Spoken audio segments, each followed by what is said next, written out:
people don't need to look far to see the real deal. People just have to look at, how much money do I have left over each month after paying all of my bills? How many people do I know recently that lost a job? What happens if I lose my job? Am I confident I'm going to be able to get a new one? Those are the true measures of the strength of the US economy, as well as how many people can afford a $400 emergency. This is something we kind of go over every year, and the numbers always change, seemingly for the worse, because take a look at this.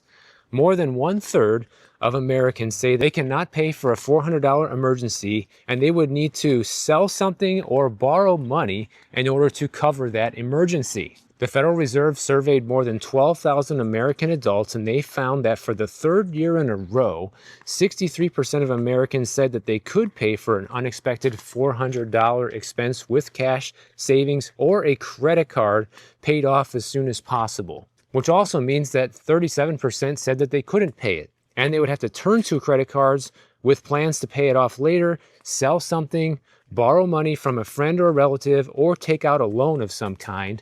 And about 13% of the entire survey said they wouldn't be able to cover the expense at all. But funny enough though, as bad as this sounds, when we look at this chart here going back to 2013, things have actually improved with how many people who say that they can actually cover this $400 emergency, but it's been relatively flat since 2022. If 63% can cover it today, well, only 50% could cover it back in 2013. That is actually a measure of stronger household finances today than what we saw back in 2013. But also keep in mind, $400 today in 2025 is nothing. According to the official inflation data, which we all know is bogus and completely wrong, $400 in 2013 would be like $556 today.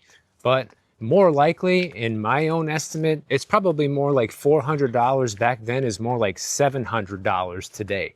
So yeah, it's easier to cover a $400 emergency today because $400 is not as much money as it used to be back in 2013. That is just a fact. Also, according to the Fed's recent survey, about 55% of Americans had enough money in the bank to cover 3 months of expenses, compared to 15% who said they would have to sell things to borrow to afford that, and 30% who said they couldn't cover 3 months of living expenses at all. So 55% of people have at least a 3-month emergency fund, which is pretty good. That's not bad. It's better than zero, that's for sure.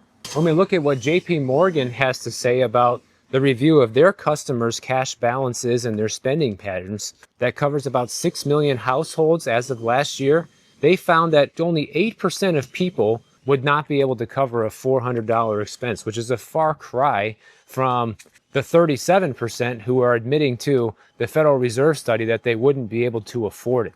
So that is also some skewed data point right there, because maybe people who have JP Morgan and Chase accounts tend to be higher income households. Maybe their demographic is different. But the bottom line is, guys, everybody should be able to afford this. $400 these days is essentially peanuts, and most emergencies in reality are going to cost a lot more than $400. So if you can't even cover a $400 emergency, imagine how bad things would be if you get slapped with a $2,000 or $5,000 or $10,000 emergency.